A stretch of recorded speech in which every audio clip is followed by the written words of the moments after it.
Donc, pour avoir plus d'analyse, plus d'éclaircissement en ce qui concerne cette formation nouvelle du gouvernement égyptien, nous avons actuellement en ligne de l'Antenne internationale M.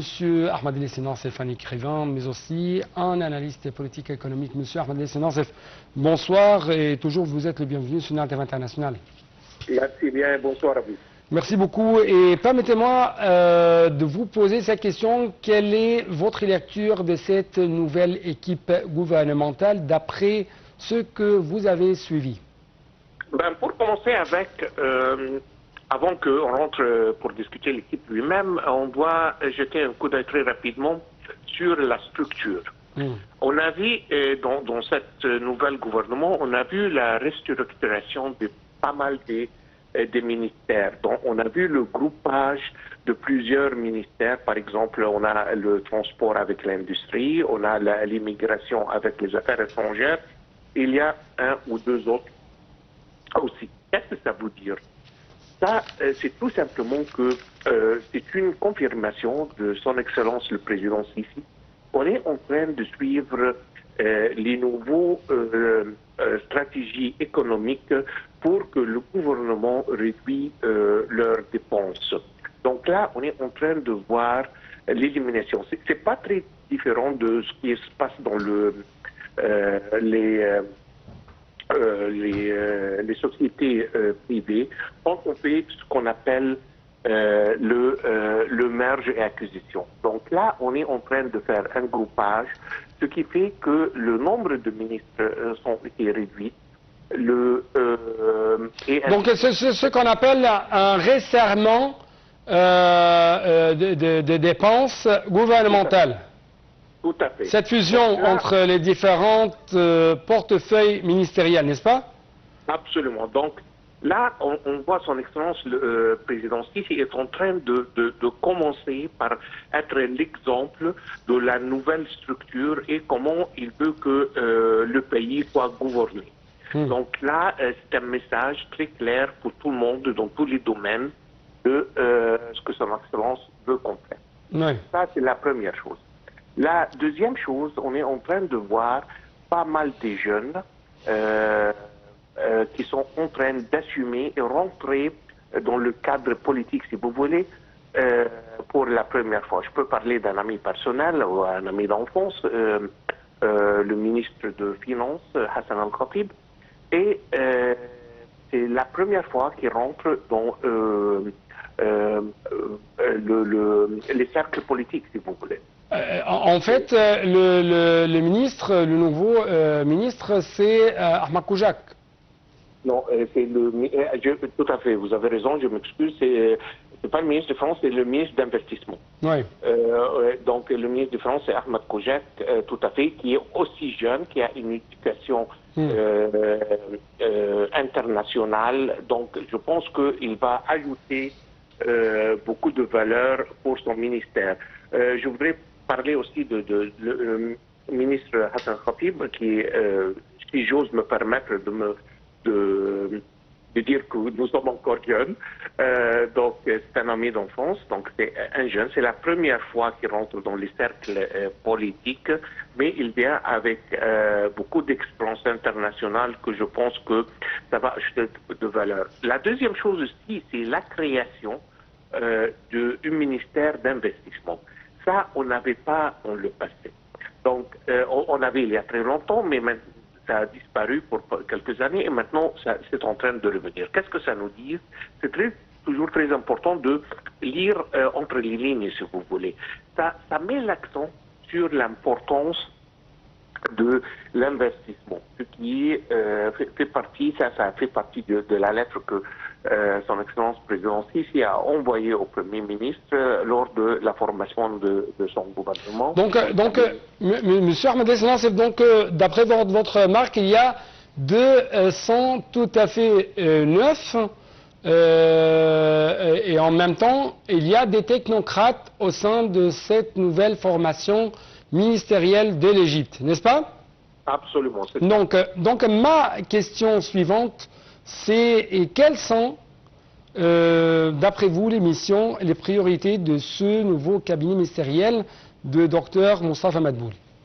On a 3 priorités, si vous voulez. C'était très clair que Son Excellence a cité dans sa lettre qu'il a envoyée au Premier ministre lors de la formation de ce cabinet.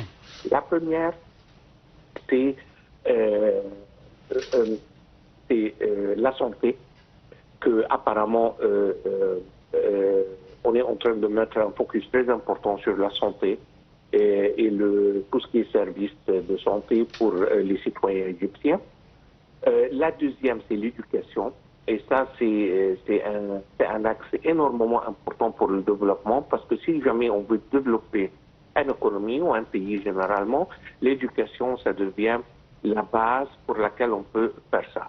Si on n'a pas d'éducation, si on a un peuple qui n'est pas éduqué, on ne va pas aller loin. Et Son Excellence, le président Sisi, est en train de mettre l'accent sur l'importance de l'éducation pour le peuple égyptien. Et troisièmement, c'est l'investissement lorsqu'il a créé un ministère spécifique pour ce but.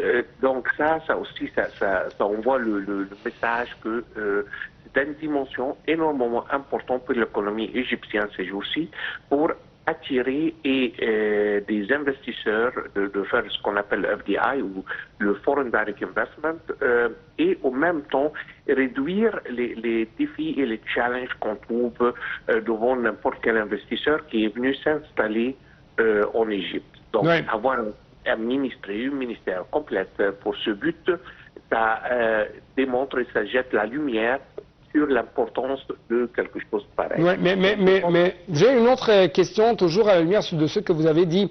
Dans quelle mesure pensez-vous que cette nouvelle formation gouvernementale va répondre aux besoins du peuple égyptien à la lumière des défis économiques et circonstances géostratégiques, géopolitiques qui nous entourent, que ce soit au niveau régional et international? Et en même temps, comment vous voyez cette nouvelle équipe contribuant ainsi à relancer significativement la roue d'investissement direct étranger vers l'économie égyptienne? Je pense que la réponse reste à voir, mais c'est comme on fait un entretien pour le travail, si vous voulez. Donc, ce qu'on peut faire, c'est de choisir le meilleur calibre qu'on peut avoir et leur donner la responsabilité. Peut-être que la plupart d'eux, on espère que la plupart d'eux vont réussir, mais c'est pas garanti. Il n'y a aucune garantie. Donc, on choisit les meilleurs calibres qui sont prêts, qui sont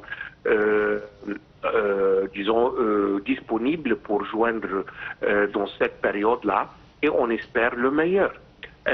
Et là, ça va devenir la responsabilité de chacun parmi eux de mettre les stratégies et les politiques et les procédures en place pour atteindre l'objectif qui a été mis pour lui et la vision du président. Est-ce que tout le monde va livrer ça à 100%? La réalité des choses, et pas seulement en Égypte, c'est un peu dans tout le monde, partout, qu'on a toujours un pourcentage qui n'arrive pas à atteindre ses objectifs. Est-ce que, pour plusieurs raisons, si vous voulez, ça peut être à cause comme vous venez de dire, des choses qui sont en train de se passer autour de lui, des conditions ou des choses comme des guerres qu'on avait dans le Covid et tout ça.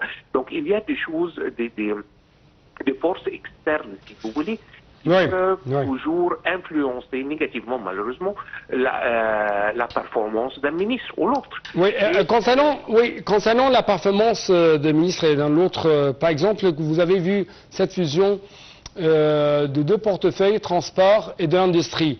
Et ces 2 portefeuilles seront chargés par monsieur le ministre Kamel El-Wazir. À quel point vous trouvez que les réussites, les succès réalisés par Kamel El-Wazir dans le domaine de transport, dans le domaine ou dans la portefeuille de transport, c'est ça qui a qualifié ce ministre de porter l'autre portefeuille afin de doper un peu plus l'industrie pour arriver à ce grand rêve égyptien d'avoir plus de 100 milliards des exportations égyptiennes à l'étranger. Tout à fait. Donc, c'est plus souvent qu'on dise que le passé est une projection du futur. Son Excellence, le ministre Kamel El Wazir, a un record d'achèvement des choses qu'il a fait. Un record, oui. Qui prouve que c'est quelqu'un qui peut prendre des dossiers qui sont énormément difficiles, les simplifier et délivrer des résultats qui sont honnêtement super. Donc là, on peut seulement... Il a fait presque des dizaines d'années, hein, et même il a un record qui est énormément impressionnant quand il était dans l'armée. Donc là, on peut attendre de sa part qu'il va continuer à livrer le même genre de performance. Ça, c'est d'un côté. De l'autre côté, c'est très important de voir le transport comme une industrie. Le transport est une industrie. Et si on regarde l'enchaînement de l'industrie avec le transport, ils sont enchaînés ensemble. Donc c'est énormément important qu'il y a quelqu'un qui gère les deux ensemble, parce que vraiment la réussite dans un, ça va faciliter l'autre. Oui. Donc là... Et ce sont quand même, si je peux dire, des preuves ou quand même des prémices concernant le dopage un peu plus de l'industrialisation de l'Égypte dans le domaine de l'automobile, dans le domaine des transports ferroviaires et ainsi de suite.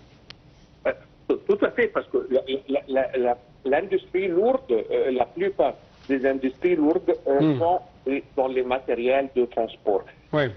Oui. Là, on est en train de voir le changement qui est en train de se passer, la migration des voitures à pétrole à des voitures électriques.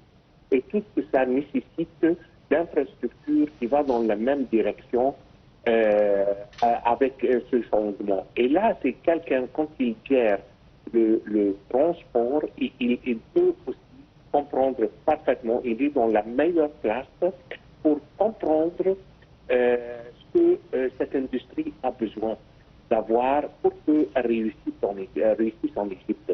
Ouais. L'un ne va pas marcher avec l'autre, parce que si on va commencer à fabriquer des voitures en électricité, mais on n'a pas les routes, on n'a pas l'infrastructure nécessaire, on n'a pas les points de chargement, ça ne va jamais réussir en Égypte. Ouais.